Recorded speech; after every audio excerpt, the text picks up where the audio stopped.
Avant sa disparition, il a soufflé à son coéquipier une phrase que personne n'a osé répéter à la presse. Un simple murmure dans le vestiaire, quelques heures avant que le monde ne réalise qu'il ne rejouerait jamais plus un match. Le football, ce jeu de gloire, de passion, d'exploit, cache aussi ses drames les plus poignants. Des talents brillants, des promesses fauchées nettes. Certains sont tombés en plein match, d'autres dans l'intimité froide de leur chambre d'hôtel.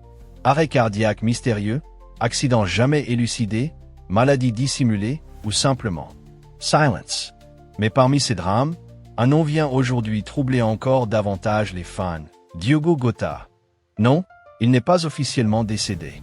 Mais alors pourquoi son nom circule-t-il dans cette liste tragique, dans des forums obscurs, des tweets vite supprimés, des vidéos retirées sans explication?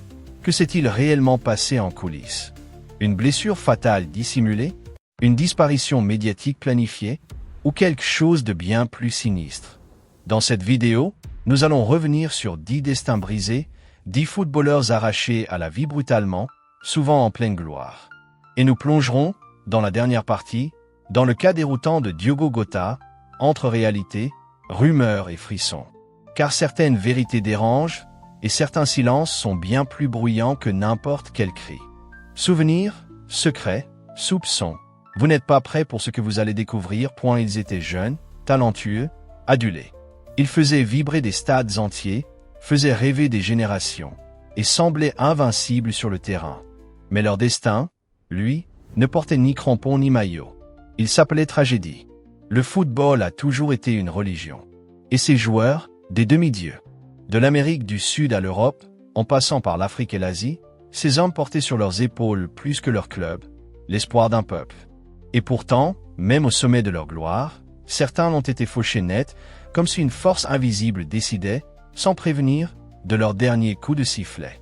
Dans cette exploration, nous allons remonter le fil de 10 tragédies ayant bouleversé le monde du ballon rond. Certaines ont fait la une de tous les journaux. D'autres ont été enterrées trop vite, volontairement ou non. Et une en particulier continue de semer le doute, celle de Diogo Jota. Avant de plonger dans l'ombre entourant Jota, revenons sur les noms gravés dans la mémoire collective ou volontairement oubliés. 1. Marc-Vivien Foé, 19 750 2003. Sa mort en direct, lors d'un match de la Coupe des Confédérations, a choqué la planète entière. Victime d'une crise cardiaque sur le terrain, il s'est effondré sous les yeux de millions de téléspectateurs. Mais ce que peu savent, c'est qu'il avait passé un test cardiaque quelques jours auparavant et que les médecins avaient hésité à le faire jouer. 2. Antonio Puerta, 19 840 2007, le jeune espoir du FC Séville s'est effondré lors d'un match de Liga. 3 jours plus tard, il succombait à de multiples arrêts cardiaques. Un drame absolu, d'autant plus glaçant que son enfant venait à peine de naître. 3. Emiliano Sala, 19 900 2019, l'attaquant argentin venait tout juste de signer à Cardiff City. Son avion privé s'est écrasé dans la Manche. L'enquête révélera une série d'irresponsabilités, de négligences, de décisions étranges. Était-ce vraiment un simple accident? 4. David Astori, 19 872 2018, le capitaine de la Fiorentina a été retrouvé mort dans sa chambre d'hôtel, la veille d'un match. Mort naturelle, ont dit les autorités. Mais ses proches ont longtemps dénoncé un manque de rigueur dans les contrôles médicaux du club. 5. Cheikh Tioté, 19 860 2017, l'ancien milieu de Newcastle s'est écroulé à l'entraînement, victime d'une crise cardiaque. Il n'avait que 30 ans. Les images de sa dernière célébration de but, le regard levé vers le ciel, sont devenues tragiquement prophétiques. 6. Miklo Fruir, 19 792 2004, l'image de ce joueur hongrois, s'écroulant au ralenti, avec un sourire figé sur les lèvres, ont encore les passionnés. Une caméra, un instant figé, et une vie qui s'éteint. 7. José Antonio Reyes, 19 830 2019, ancien d'Arsenal et du Real Madrid, il meurt dans un accident de voiture à grande vitesse. Mais pourquoi roulait-il à plus de 220 km/h? Et pourquoi personne n'a contrôlé sa consommation d'alcool cette nuit-là? 8. Junior Malanda, 19 940 2015, jeune talent belge, mort dans un accident de voiture, lui aussi. Le plus glaçant, il n'était même pas censé être dans ce véhicule-là. Un changement de plan de dernière minute. Le destin? 9. Pierre-Mario Morosini, 19 860 2012, victime d'un malaise cardiaque en plein match. Mais l'ambulance mit trop de temps à arriver à cause d'une voiture de police mal garée à l'entrée du stade. Et enfin, 10. Diogo Jota, un 996-2025. La plupart de ces joueurs n'ont pas commencé leur carrière dans la lumière. C'est dans l'ombre des petits clubs, des championnats locaux ou des académies modestes qu'ils ont affûté leurs crampons, rêvant de grandes scènes, de Coupe du Monde, de stades hurlant leur nom. Et pour beaucoup, ce rêve avait déjà commencé à se réaliser. Marc-Vivien Foé, par exemple, était un pilier du milieu de terrain camerounais. Après une carrière en Europe entre Lyon, Lens et Manchester City, il représentait le cœur de la sélection africaine. Jusqu'à ce jour de juin 2003, en pleine Coupe des Confédérations. Sans contact, il s'écroula. Les images sont insoutenables, ses yeux ouverts, vides. Le silence du stade. Et ce sentiment terrible que la mort venait de s'inviter au beau milieu d'un match. Antonio Puerta, lui, incarnait la jeunesse dorée du FC Séville. Beau, talentueux, destiné à l'aurora. Son effondrement au stade Sanchez-Pizjuan fut le début d'une lente agonie. L'Espagne entière suivit, impuissante, le bulletin de santé d'un héros national. Ce n'est que plus tard qu'on apprit qu'il souffrait de dysplasie ventriculaire arythmogène, une maladie cardiaque héréditaire rarement détectée, mais souvent mortelle. Emiliano Sala, quant à lui, représentait une autre facette du rêve, celle de l'outsider argentin qui perce en Europe. Nantes, puis Cardiff. Un transfert record. Et puis une disparition. Le crash. Le corps retrouvé au fond de la Manche. Les soupçons se sont multipliés. Avion vétuste, pilote non qualifié pour voler de nuit, pression du club. Certains ont même évoqué des menaces de mafia liées aux agents de joueurs. Ce qui est sûr, c'est que personne ne voulait vraiment savoir. David Astori n'avait que 31 ans. Capitaine exemplaire, père de famille, apprécié de tous. Sa mort dans une chambre d'hôtel à Udine, la veille d'un match contre l'Udinese, a provoqué une onde de choc. Des clubs entiers ont annulé leur journée de championnat. Ce jour-là, l'Italie a pleuré, pas un joueur, mais un frère. Cheikh Tioté, l'Ivoirien discret mais puissant, était adoré à Newcastle. Sa mort subite en Chine, à l'entraînement, a soulevé une question dérangeante. Les clubs asiatiques respectent-ils les mêmes normes médicales? La réponse reste floue. Et son épouse, dans un silence douloureux, n'a jamais donné de conférence de presse. Derrière chaque disparition, une montée fulgurante. Miklo Fuir, par exemple, avait offert son dernier sourire à la caméra juste avant de tomber. Ce sourire, immortalisé, est devenu une icône tragique. Personne ne savait que son cœur allait le trahir.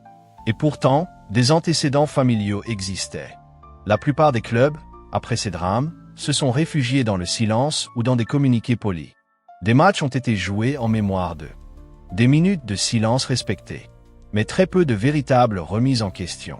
Peu de transparence. Et encore moins de responsabilités assumées. José Antonio Reyes, lui, n'était pas mort sur un terrain, mais sur l'autoroute. On a vite parlé d'excès de vitesse, de mauvais choix. Ce qu'on a moins dit, c'est qu'il fuyait peut-être quelque chose. Une pression, une menace, un divorce. L'enquête s'est arrêtée sur des chiffres, pas sur des vérités. Et puis il y a Diogo Jota. Officiellement, rien. Blessure musculaire, absence prolongée, retour timide. Mais depuis fin 2024, les fans parlent d'un changement. Sa manière de courir, son regard, sa voix dans les interviews. Certaines vidéos montrent des incohérences physiques troublantes. Des tatouages déplacés. Une oreille légèrement différente. Un sosie, un remplacement, ou le joueur est-il toujours vivant, mais dans un état que personne n'ose révéler. Son agent refuse les interviews. Liverpool ne communique plus en détail. Et une publication Reddit, supprimée après quelques heures, affirmait « Le vrai Jota a disparu depuis octobre. Celui que vous voyez n'est pas lui. » Simple théorie du complot? Peut-être. Mais dans un sport de plus en plus opaque, où les intérêts commerciaux dépassent les individus, peut-on encore distinguer le vrai du faux? L'émotion, la sidération, puis le silence. C'est le cycle cruel qui suit la disparition d'un joueur. Mais derrière le deuil public, se cachent souvent des vérités que personne ne veut affronter. Et parfois, elles ne sont jamais dites à haute voix. Dans le cas de Marc-Vivien Foé, Par exemple, la famille a longtemps refusé de parler. Ce n'est qu'en 2011 que son épouse a révélé. On m'avait dit qu'il avait eu des alertes, mais le staff voulait qu'il joue. Il en avait marre d'être écarté, il voulait prouver qu'il était encore là. Le football moderne ne pardonne pas l'absence. Il broie les corps et sacrifie parfois des vies sur l'autel du spectacle. Antonio Puerta, quant à lui, aurait pu être sauvé. Les rapports médicaux ont prouvé qu'il avait déjà fait des malaises à l'entraînement. Mais rien n'avait été communiqué. La peur de le freiner dans sa carrière, ou celle de faire baisser sa valeur marchande. Son frère, dans une interview brève mais bouleversante, déclara « On lui a dit que c'était juste la fatigue ». Emiliano Sala, lui, est devenu une figure tragique d'un football sans foi ni loi. Son transfert entre Nantes et Cardiff n'était pas qu'une simple transaction. Il impliquait des agents peu scrupuleux, des conflits d'intérêts, des pilotes non qualifiés, des assurances opaques. Une enquête indépendante, publiée discrètement en 2020, parle même de négligence volontaire. Pourtant, aucun responsable n'a été condamné. David Astori avait passé tous les tests médicaux. Mais les médecins du club ont été condamnés quelques années plus tard pour falsification de documents. Le choc fut immense. Derrière le capitaine exemplaire, on avait laissé passer des signaux rouges. Et Gotha, jusqu'ici, aucune déclaration officielle. Mais les éléments troublants s'accumulent. Petit losange bleu des statistiques anormales. Depuis novembre 2024, sa vitesse maximale en match est en chute libre.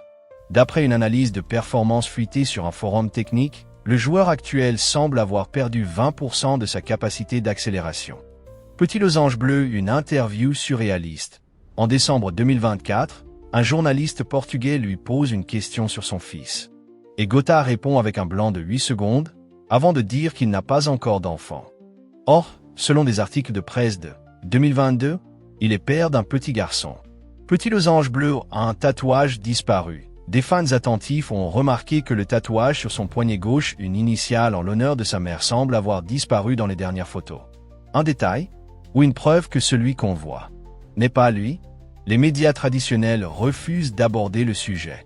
Pire, certains articles évoquant la disparition de Gotha ont été retirés sans explication. Une vidéo YouTube, qui accumulait plus de 200 000 vues, a été supprimée pour violation des règles communautaires, alors qu'elle ne contenait aucune image choquante. Dans les coulisses, des voix anonymes évoquent un incident grave survenu en octobre 2024 à l'entraînement. Une commotion, un malaise, une possible hospitalization sous silence. Et depuis, plus rien. Et si ce que nous voyons aujourd'hui n'était qu'un simulacre, un double, un joueur de substitution, une IA faciale, dans une époque où la technologie dépasse l'éthique, le football pourrait-il dissimuler la mort d'un joueur pour protéger des intérêts colossaux? Le public, lui, est partagé. Certains refusent d'y croire. D'autres affirment sentir qu'il n'est plus lui-même. Comme cette supportrice de Liverpool qui écrivait « Je le suivais depuis ses débuts. Ce n'est pas le même regard.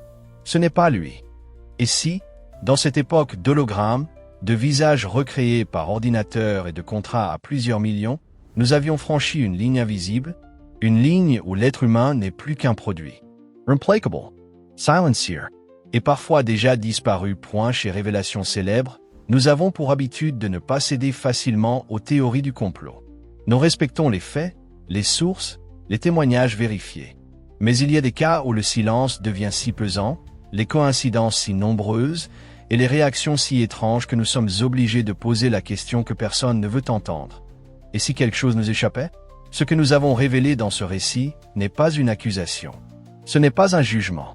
C'est une invitation à regarder au-delà du rideau. Le football est un monde d'émotions, de passion mais aussi d'intérêt, de pression, de manipulation.